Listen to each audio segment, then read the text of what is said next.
Bismillahirrahmanirrahim. Assalamualaikum warahmatullahi wabarakatuh. Waalaikumsalam warahmatullahi wabarakatuh. Izin bertanya, Bib. Nama saya Aminuddin dari Karawang Bypass. Yang saya tanyakan, saya pernah mendengar asar ataupun hadis yang bunyinya man ngarafa nafsahu faqad ngarafa rabbahu, yang siapa yang mengenal dirinya maka dia telah mengenal Tuhannya. Jenengan Cilacap Kebumen. Cilacap. Nggih. Maksud dari mengenal diri itu yang bagaimana, Bib, dan bagaimana cara kita untuk lebih mengenal diri? Apakah seseorang yang belum mengenal dirinya itu dia berarti belum mengenal Tuhannya? Sekian, terima kasih. Ya, Assalamualaikum warahmatullahi wabarakatuh. Waalaikumsalam warahmatullahi wabarakatuh. Baik, haditsnya adalah man ngarafa rabbahu faqad ngarafa nafsah. Enggak apa-apa ya. Siapa orang yang mengenal dirinya, faqad arafa rabbah. Man arafa nafsahu faqad arafa rabbah. Siapa orang yang mengenal dirinya, maka niscaya dia akan mampu mengenal Tuhannya. Mengenal diri itu bagaimana? Kita harus sadar bahwa hal ata 'alal insani hinun minad dahri lam yakun syai'an madhkura. Inna khalaqnal insana min nutfatin amsyajin nabtalihi faj'alnahu sami'an basira. Kita ini diciptakan dari nutfah. Dari air mani yang bau bacin. Lantas air mani itu kalau kita memegangnya jijik tidak? Jijik kan? Dicium juga bau. Gak ada yang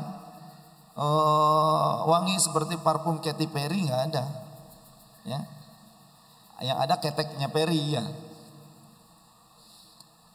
Bau menjijikan, keluar dari tempat yang sama dengan keluarnya kotoran, air kencing. Yang mungkin juga kalau untuk wanita keluar darah juga, darah haid. Tempat keluarnya sama, lantas kita faham kita ini tercipta dari bahan baku yang menjijikkan. Kemudian Allah ciptakan kita memiliki pendengaran, memiliki pandangan mata, tangan, kedua kaki diciptakan dengan sempurna. Lantas ketika Allah menciptakan kita sudah sempurna, dibalutlah kita dengan pakaian yang Allah rizkikan kepada orang tua kita untuk kita. Kita kemudian bisa sekolah, kemudian kita bisa memiliki ilmu karena anugerah dari Allah. Lantas kita menjadi seorang sarjana. Kemudian setelah itu kita mendaftarkan diri pada pemilihan gubernur, kita menjadi pemimpin, kita menjadi anggota legislatif, menjadi pejabat, atau kita menjadi pengusaha, atau kita menjadi orang kaya yang lain sebagainya, yang padahal merupakan anugerah dari Allah. Lantas kenapa kita harus menjadi manusia yang sombong? Ketika memiliki jabatan, ketika memiliki kekayaan, ketika kita memiliki strata pendidikan yang tinggi, kenapa kita sombong? Ketika kita memiliki kecerdasan, kenapa sombong dan mampu mengkerdilkan orang lain seolah-olah orang lain itu kecil, lemah, rendah dibandingkan kita? Ujubmu itu merupakan najismu di dalam dada. Apa itu ujub? Merasa lebih hebat daripada orang lain, merasa lebih mulia daripada orang lain, merasa lebih pintar daripada orang lain. Itu ujub. Menjadi pejabat itu titipan. Pilihan ini titipan.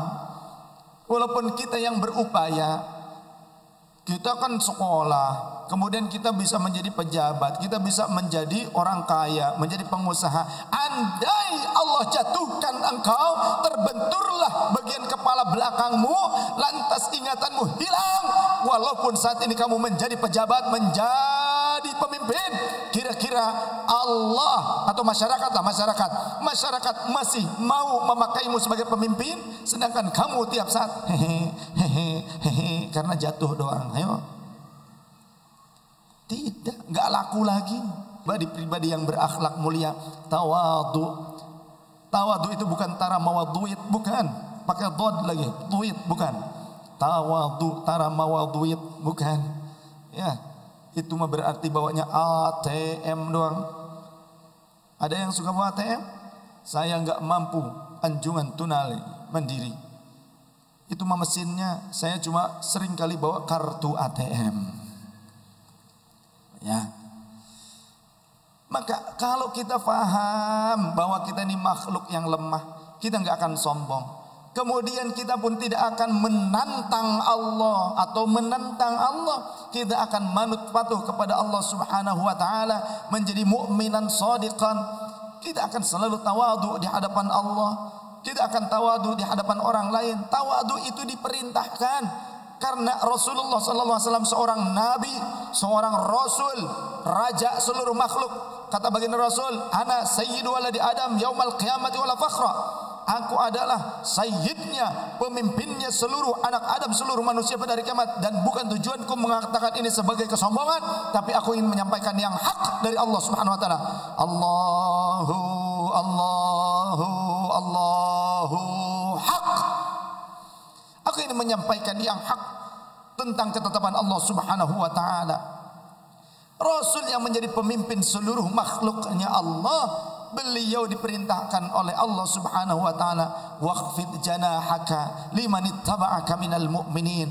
Rendahkan sayapmu, rendahkan pundakmu, rendahkan dirimu wahai Rasul kepada orang-orang yang beriman di antara pengikutmu. Engkau harus tawadhu, rendah hati di hadapan mereka. Itu orang yang mengerti dirinya siapa, maka dia akan mengetahui siapa Tuhannya, yakni Allah yang menciptakannya, Allah yang memberikan titipan kepadanya, Allah yang memberikan anugerah kepadanya, Allah yang akan mampu memberikan pertolongannya, karena tidak ada lain yang mampu memberikan pertolongan kecuali dialah hak. Allah Al-Qahhar yang mampu memaksa segala sesuatu untuk tunduk patuh kepada Allah Tabaraka wa Ta'ala.